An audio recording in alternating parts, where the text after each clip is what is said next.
the boundaries of the Roman Empire. Let us look at the boundaries of the Roman Empire. To the north, the northern side, we have the boundaries of Roman Empire, that is two great rivers, River Rhine and River Danube. As you can see here on the screen, River Rhine and River Danube, which are on the northern side. These are the boundaries, two great rivers, that is River Rhine and River Danube. To the south, by the huge expanse of desert called the Sahara. We all know the Sahara Desert, which is located in the northern part of African continent. So this is the boundary on the southern side. Let us move on to the east, the eastern region. This is the eastern part. So what are the boundaries on the east? River Euphrates, and to the west is Atlantic Ocean. So let us look at River Euphrates on the eastern side. As if you remember, here the Tigris and here the Euphrates. So this is the eastern boundary which is flowing through the Mesopotamian civilization.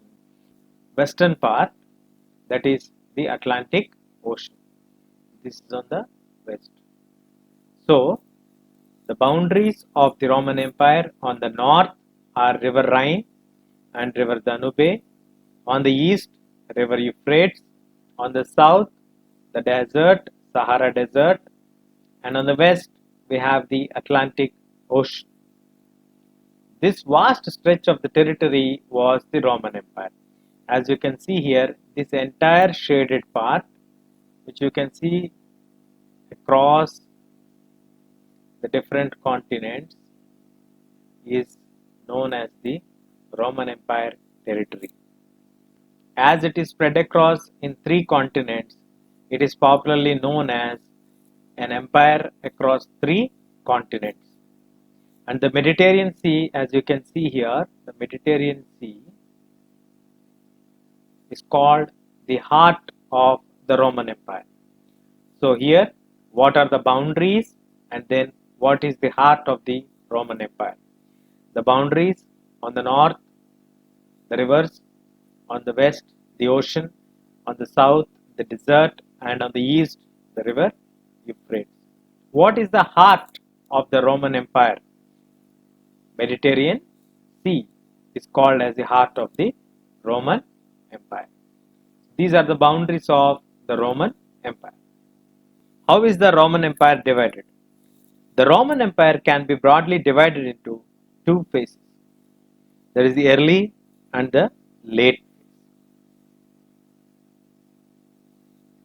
So you can see the division of the Roman Empire is divided into early and late phases.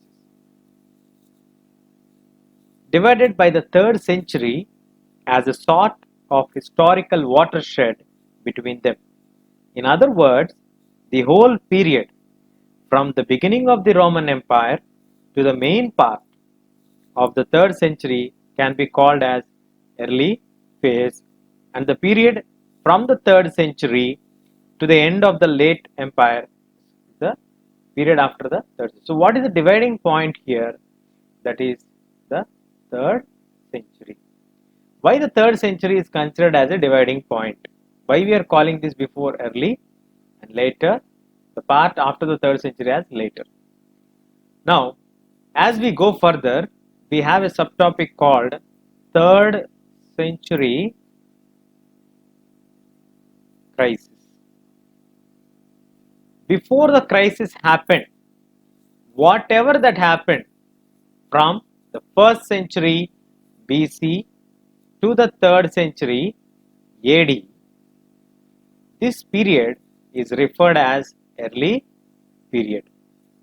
The period after the 3rd century crisis till the 9th century AD is called as the late period. So what is that 3rd century crisis? We will learn in the next section. In other words, the whole period from the beginning of the Roman Empire to the main part of the 3rd century can be called early empire, and the period from the 3rd century to the end is called the late empire. The Roman Empire can be broadly categorized into two phases, the early and the late, divided by the 3rd century, as I mentioned in the previous part, sort of a historical watershed between them.